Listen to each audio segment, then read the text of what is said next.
we're looking at Oscar, the first human modular prototype that is able to live in various setups. Now, what's going to happen is that I'm going to connect the brain to the heart module to activate the blood circulation. Now, the lung is going to start breathing. You can see both organs are now collaborating.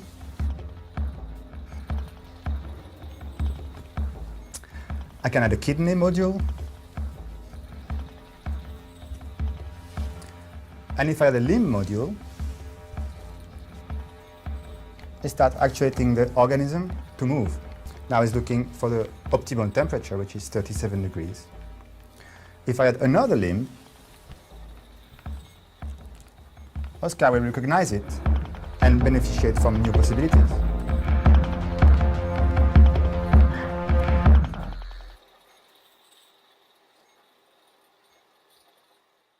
An animal's head can also live in the isolated condition.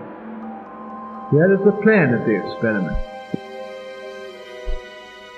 The arterial pump takes arterial blood from the reservoir to the head, while the venous pump drains off the venous blood. The blood is arterialized in the reservoir, where there is a steady flow of oxygen.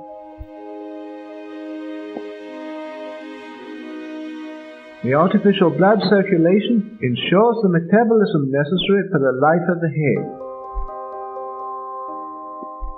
The isolated head lives on for hours and reacts to external stimuli.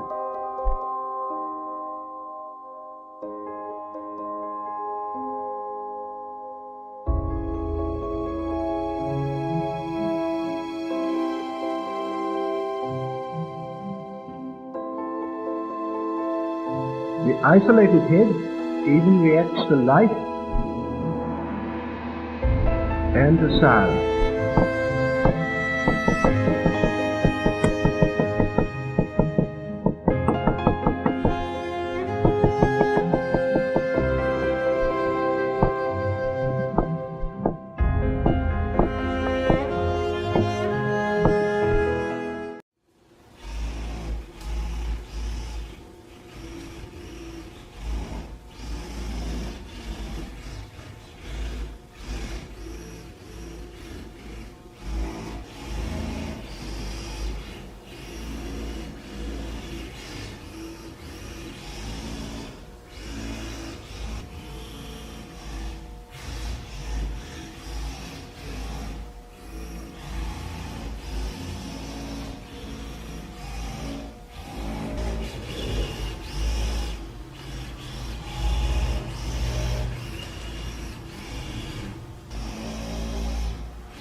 This cockroach needs to get to Broadway, stat. It's hopping on the L, transferring to the NQR at Union Square, and arriving at its final destination, Times Square. Eventually, your commute becomes second nature. You do it without thinking. And this cockroach is not thinking either. Instead, it's being directed by a microchip in its backpack.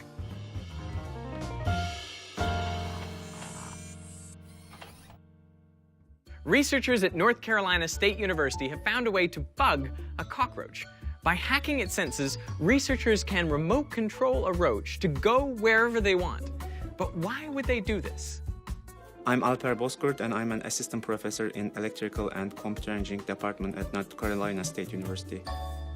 Our idea is a swarm of cyber roaches that carries little microphones on their backpacks, and those backpacks has very sensitive sensors and very efficient radios. They form a radio network, and we help our cyber roaches to decide in which direction to go. How does it work? Cockroaches use their antennae to sense and understand the environment around them. So when an antenna touches something solid, it sends an electrical signal to their brain to turn in a different direction. Albert harnesses this behavior by attaching his own electrodes to the roach's antennae under anesthesia. These electrodes stimulate the antennae to send electrical signals to the brain and allow Boskert and his team to direct the roach where to go.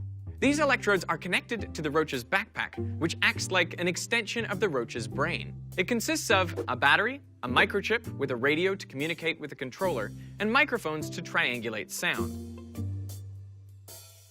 You can actually try this at home by purchasing a kit from Backyard Brains to create your own cyber roach, cockroach not included. Hissing cockroaches are available even in pet stores.